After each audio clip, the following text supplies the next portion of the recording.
Hen wlad fy Nhadau. Absolute banger, a cafodd ei ysgrifennu gan dau bois leol. Written by two local lads, Evan James. Dwi wedi canu hwn a lot o weithiau. I've sung this loads of times. Ond dwi erioed wedi edrych yn fanwl ar y geiriau. I've never done a deep dive into the words. Mae'n agor gyda'r linell. It opens with the line, Mae hen wlad fy Nhadau, yn annwyl I mi. Mae hen, this old land of my fathers, is dear to me. Goriad cryf, strong opening. Gwlad beirdd, land of poets. A chantorion and singers. Ac enwogion o fri, people of stature. Oh, celebs. Eigwrol ryfelwyr, brave warriors. Gwlad garwyr tra mad. Gwlad garwyr, carrier glad. Patriots, tra mad. Tra mad. Diolch. Right, okay, good.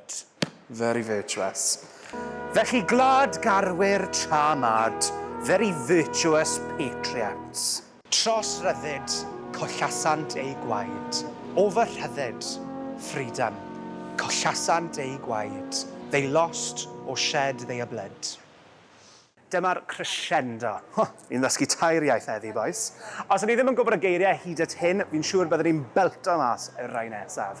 If you didn't know the words up until now, I'm sure we're going to belt out these next lot. Glad. Glad. Land, you guessed it, land. Pleidio lwyf im glad. I'm a party. I'm a supporter. I'm true to my land.